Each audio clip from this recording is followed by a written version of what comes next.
Why the creators of the high-end class speakers decided to call a beautiful girl is obvious, because they are gorgeous. 4 speakers. But why was the German company's model named in Italian? BellaDonna. I would venture to guess that the schöne Frau doesn't sound so seductive for most markets. However, today we're not talking about the name, but the construction and the sound. Hello everyone, this is Pult Electronics and me, HECO. Let's go.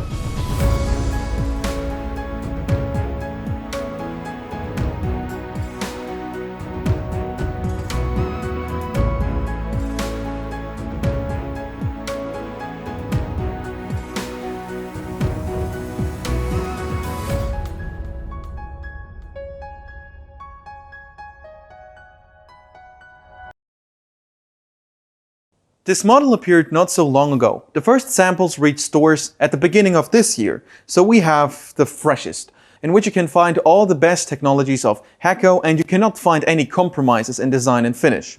The designers were also given free range, and they didn't fail.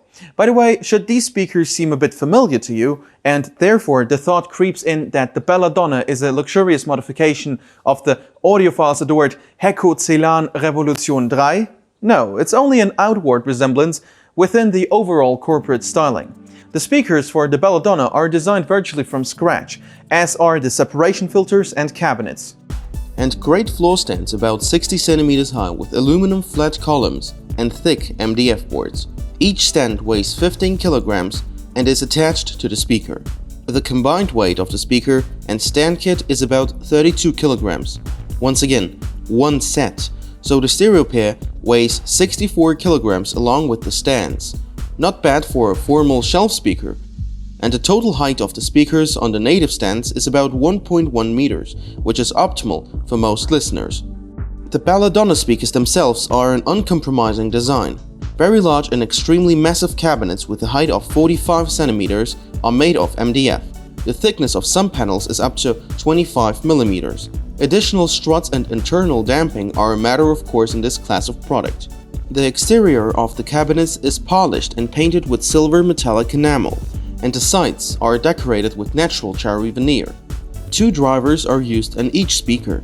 New 30mm silk dome tweeters with dual magnet systems and Fluctus signature metal diffuser around the dome deliver a range of 2.6 to 52 kHz. And the mid and low frequency reproduction in each speaker is handled by a 20 cm driver, also new, with a craft paper cone and rubber suspension. The 32mm voice coil is wrapped with copper-coated aluminum wire. Optimizing the weight and rigidity of the moving system has made it possible to achieve a sensitivity of 91 decibels with extremely low distortion across the entire frequency range. Each speaker is capable of handling up to 150 watts. It is also worth mentioning that the crossover is based on audiophile-grade components and as many as 5 connection posts on each speaker. The bottom 2 accept low and medium frequencies. Also, the connection of the negative wire to the tweeter is no alternative, but the positive wire can be connected to one of the 2 posts, thus selecting a linear response or 2 decibel boost in the high frequency range. A kind of analog equalizer, but with this implementation it doesn't spoil the sound in any way, just slightly adjusted to the listener's preference. If the connection is conventional, meaning a single cable to each speaker, you can use the attached flexible jumpers. By and large, everything is decent. And if you are confused by the claimed lower border of 28 Hz, quite unusual for shelf speakers, there is no reason to be surprised. Manufacturers are free to specify the boundaries of the frequency range with any level of decay, because there is no mandatory standard. I'm certain that these 28 Hz are a completely real lower bound, just in terms of level, for instance minus 10 decibel. But this is just my guess, as the manufacturer doesn't explain the measurements. However, all these marketing games with numbers don't prevent the speakers from giving almost flawless for such a form factor bass, both in terms of accuracy and depth.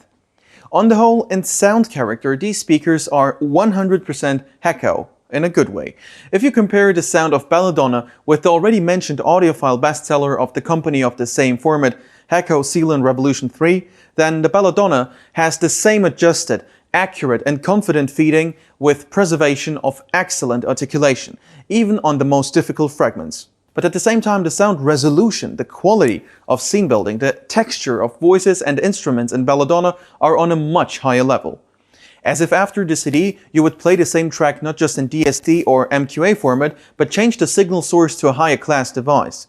BellaDonna is still HECO, but it gives much more sound information and emotion than Celan. However, that's all about the sound alone.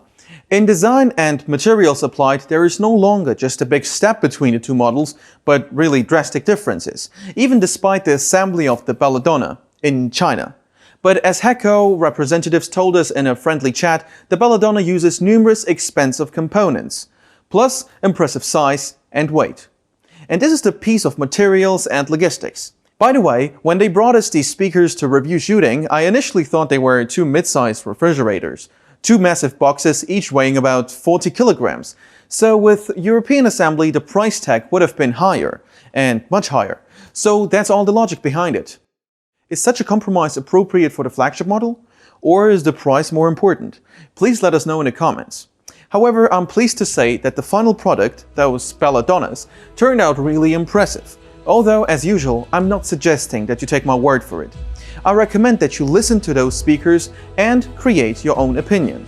See below for more information and links. Don't forget to subscribe. See you soon.